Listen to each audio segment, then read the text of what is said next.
The Jewish Channel's Week in Review. President Obama's heading to Israel. This famous violinist is heading out on tour, and TJC is heading to famous bakeries to get Hamentaschen variety. It's the Jewish news that's changing your world right now on this episode of the Week in Review. Hello, and welcome to the Jewish Channel's Week in Review. I'm Stephen I. Weiss. President Barack Obama is planning his first trip to Israel as president for March of this year. The president, who previously visited Israel as a candidate in 2008, announced the planned visit last week. He'll be visiting just before Passover, which means, interestingly, that his hotel will have no bread or other non-kosher for Passover food available to him. The King David Hotel will already have made its kitchens kosher for Passover by the time he arrives. Of course, the two major issues many are expecting to be discussed in whatever talks occur during his trip are that of Iran's nuclear development program and the Israeli-Palestinian peace process. And on that first topic, we are only weeks away from the earliest possible date for the spring deadline emphasized by Israeli Prime Minister Benjamin Netanyahu, by which he declared, drawing a red line before the United Nations General Assembly, that Iran's nuclear program would no longer be possible to disrupt with an airstrike.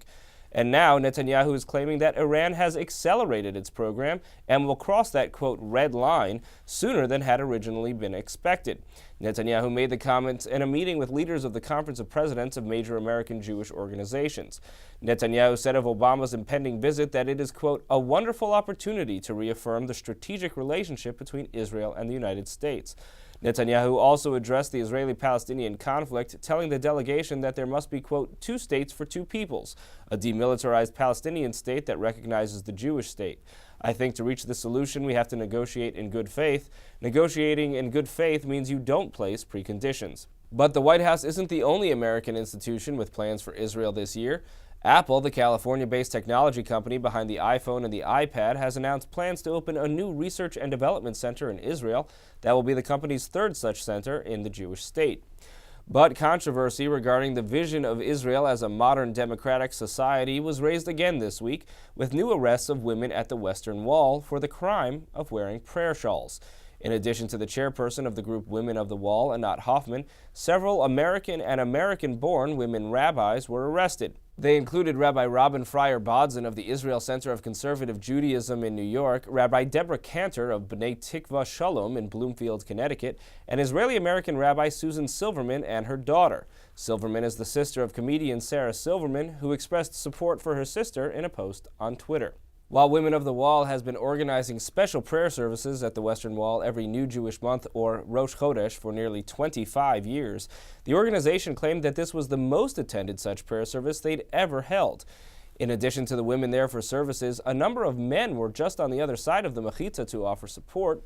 6 former Israeli Defense Forces paratroopers who had taken part in the battle to obtain the Western Wall for Israel in 1967 were among those men. One of those was a paratrooper who'd been famously featured in an iconic photograph of the wall just afterward taken by David Rubinger. Rubinger recently staged a new photo in that famous pose featuring the women of the wall. Well, when it comes to prayer services, a great many congregations around the world are preparing for the upcoming holiday of Purim. But giving a great level of attention to the matter of what to eat between Megillah readings is Meredith Gansman, who found some different takes from iconic bakeries on the traditional Hamentaschen. Definitely the most exciting part of Purim for me is the Hamentaschen. So I am taking you on the ultimate Hamentaschen crawl, from the classics to new forms of this traditional treat that you won't believe. Follow me. Apricot would be my favorite flavor. I think I like the cherry one the best, actually. The poppy seed I love. Yeah. I still love that. I mean, I always like the strawberry. My favorite flavor is every hour a different. Oh, the many flavors of the famous Purim Hamentaschen. From prune to poppy and chocolate and cheese, these triangle treats are a delicious tradition which are deeply embedded in the Purim holiday. Hamentaschen get their name from Haman, the defeated villain in the Book of Esther.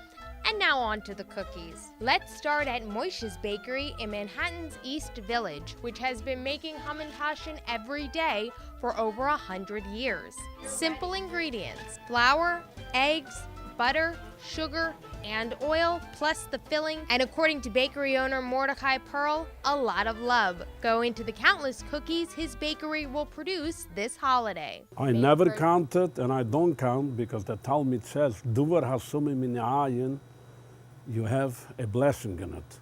When you count something, there is no blessing. A few extra hands might also help. So I invited the Joy of Kosher's Jamie Geller to join Mordechai and me in the kitchen. And she knows her way around a good Hamentaschen. So not too dry, crispy around the edges, and don't go cheap on the filling. I want it like oozing out. Mordechai rolled, cut, and filled each cookie, and then Jamie and I pinched each into the triangles to resemble Haman's ears. You're excellent. You got I'm it down. excellent. Another traditional, yet far more unique Hamentaschen is the yeast Hamentaschen at William Greenberg Desserts on the Upper East Side. Bakery owner Carol Becker explained how the cookie and yeast Hamentaschen differ. The yeast Hamentaschen is not as sweet, but it's more maybe like a croissant or a brioche kind of outside, as opposed to the cookies. The filling is what makes it sweet. This is my first yeast Hamentaschen ever. I'm very excited. We're gonna try this one. Not even sure what flavor it is, but I'm sure it'll be good. And a really, really good prune filling. Really nice and sweet. That's good. Traditional, but not typical. Try it this Purim. So I've showed you classic Hamentaschen. I hope you're still hungry. But now I'm taking you to a French bakery in Park Slope that's innovating the classic cookie with a seasonal twist. Emily Isaac is the owner and chef at Trois Pommes Patisserie, who created the rhubarb Hamentaschen. I always loved rhubarb, so I came up with, I'll try rhubarb one, and it actually became really, really popular. It was in New York Magazine. So, and it's really good. So it kind of tastes like pie. For her lighter and flakier cookie, Isaac creams together butter and cream cheese. Then she adds flour, salt, and lemon zest. For the rhubarb filling, cook down 2 cups of chopped rhubarb, a little water, and some sugar for approximately 15 minutes before it's pureed. Use an egg wash to keep the dough and filling sealed. Very, very important is to put it in the freezer again now for about half an hour Oh, really? before you bake it, or it explodes open. I egg wash them again Okay. after they're frozen. Whoops. And I put some sugar in the raw on there. And then I throw them in the oven for about 20 minutes at about 350. Look at those golden brown. I can't wait to try them. Bon appetit. Yes. And l'chaim. That is Oh good. my God. I have to admit, not to toot my own horn, but That does taste like pie. That's wonderful. Our fourth and final stop on our Hamentaschen crawl is Schmackeries in Times Square. And I have to admit, I'm already a huge fan of these cookies and the wild flavors like sweet corn and chocolate Diablo. So when I asked Schmackeries owner Zach Schmall to create a new Hamentaschen for TJC, I expected to have my taste buds blown. Let's twist it up a little bit and let's make it an actual cookie and make it in the shape of a triangle, but we're gonna do it our own way. Forget folding and pinching the cookie into a triangle. Schmall shapes the cookies in molds for a deep dish style Hamentaschen filled with jelly. Well, if I'm gonna jump off the deep end, I have to do something a little bit traditional. Right. So the lemon poppy is where we're gonna go a little bit traditional. And then I figured since we're making something like this, if it's jelly filled, well, peanut butter and jelly, what's better than that? Nope, I love And I'm it. even gonna let you choose what flavor jelly you wanna put in there. Oh my So- God, it couldn't get any better. That is, till you taste them. Introducing Schmackeries Hamentaschen, the Schmackentaschen. Lemon poppy filled with strawberry jelly and peanut butter with grape or strawberry jelly. Oh, nobody's ever had this before today. Exclusive on TJC. That's right. The Schmackentaschen Absolutely. for Purim. Cheers. L'chaim. Cheers. Mmm. That's delicious. And with that, my tour L'chaim. de Hamentaschen is complete. Whether you fancy the classic fillings or dare to try a newer nosh, there's a Hamentaschen with your name on it, unless you've eaten as many as I have. I'm taking a Hamentaschen hiatus before the holiday. Well, it is Purim. Eating until you don't know the difference between prune and poppy is only appropriate. So just one more couldn't hurt, right? Coming to you from Schmackeries in Times Square for the Jewish Channel, I'm Meredith Gansman. Happy Purim, happy Purim. So good, so good. Thank you, Meredith. Israeli violinist Miri Ben-Ari is embarking on a new tour, and she spoke this week with Christian Needon. Israeli-born violinist Miri Ben-Ari has made her mark in the U.S. over the past decade, both in her own right, playing for both Barack Obama to raise money for his presidential campaign, and for Michelle Obama at the White House, and collaborating with high-profile contemporaries like Kanye West, with whom she won a Best Rap Song Grammy. That notoriety led audio equipment manufacturer Hamentaschen to hire Ben-Ari as a brand ambassador for their Beautiful Sound campaign. And on Wednesday, February 20th, Ben-Ari will open her Hamentaschen-sponsored Beautiful Sound tour at Gramercy Theater in Manhattan, with proceeds going to the Susan G. Komen Foundation. She sat down with the Jewish Channel to talk about the show. It's going to be the music of Miri Ben-Ari, a lot of original music, a lot of flipping beats with my DJ, who is incredible DJ. I'm so happy to have my entire crew there. And since it's the week of Purim, Ben-Ari encourages those attending to come in costume. It's one of my favorite holidays. You see, I'm smiling. It's funny. I'm not going to be in costume. I'm going to be very dressed up, so that's going to be my costume. Musically, Ben-Ari wears many hats, from classical to hip-hop.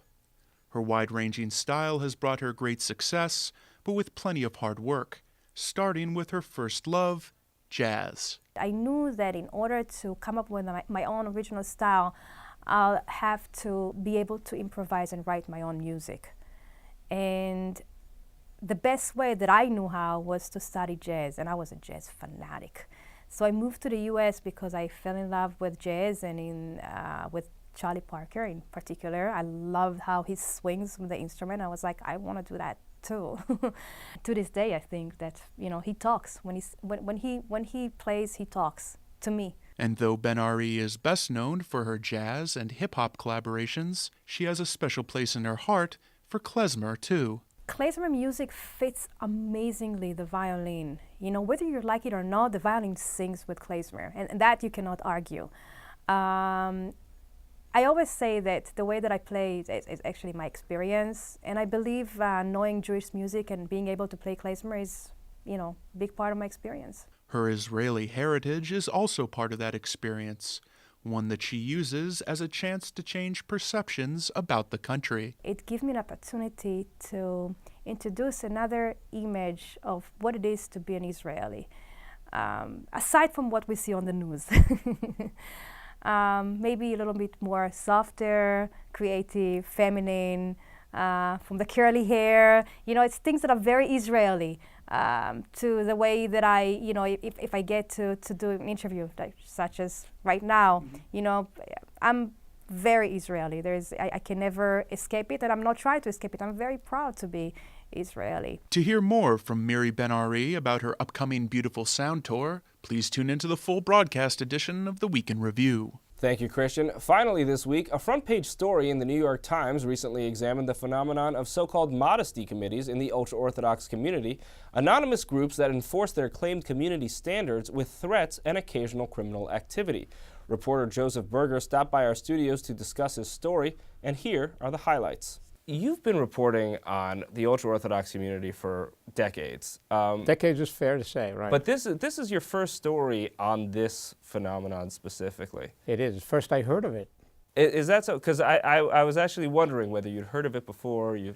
The story came about because an editor pointed out that during the Nehemiah Weberman trial, which was the trial of an unlicensed therapist who was convicted of molesting a young girl in his care, right, and sentenced to 103 years. And he said on the stand, because he testified in his own defense, that he was often referred children by modesty committees.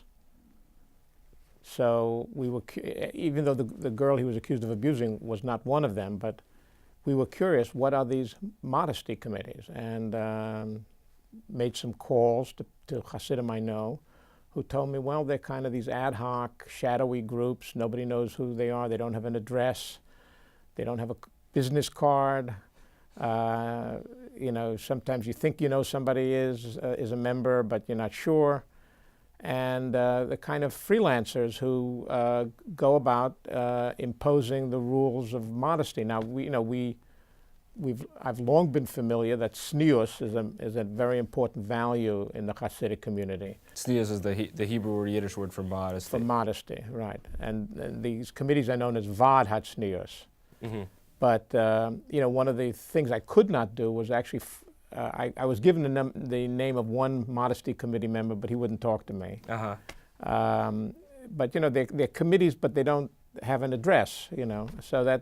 So it was interesting that they imposed the modesty rules by going to shop owners or parents of children who are maybe violating the norms of Hasidic life, and telling them, you've got to get rid of your DVD, or taking the DVD, or taking the iPhone or the iPad from the kids, and the parents kind of too scared to do anything about it. There's a certain intimidation factor that Hasidim I talked to spoke about. I spoke to some ex-Hasidim as well, both people who had been in Israel and in Montreal and in Brooklyn, who talked about their experiences. Some of it was cut out of the story because it was just too long, but we rounded up many experiences of the kind I mentioned. So what were some of the bits that didn't make the story? Within the story, you speak about a shop owner who was intimidated to remove mannequins from the storefront, and you speak about a woman who had black-clad men come in and take away her cell phone, and that the Brooklyn DA is investigating a break-in involving the theft of iPads and computers, which were seen as violating the community's standards of modesty. Right. Well, I spoke to someone who told me that when he was 17, members of a vad hatznius, or identifying themselves as such, came into his home and took away his DVD. He was a young kid. He and a couple of other Hasidic friends wanted to see what this invention was all about, and they took it away from him. Others told me that newspapers in, let's say, a Satmar neighborhood are kind of the owner of a newsstand might be told, we don't want you to show this newspaper because they advocate a Zionist point of view, and Satmar, as you know, does not believe that Israel should exist until the Mashiach comes. So right. Yeah. So there were these kinds of examples. And others like that. You can see the full interview with Joseph Berger under the weekly news category on the Jewish Channel On Demand on cable. That's all for this week. From all of us here at the Jewish Channel, be well. The Jewish Channel is available on cable. Time Warner Cable Channel 528, IO Optimum Channel 291, RCN Channel 268, Bright House Channel 330, Verizon Fios Channel 900, Cox Channel 1, Frontier Communications, and now on Comcast Cable in the on-demand menu under Premium Channels. For more information, visit tjctv.com.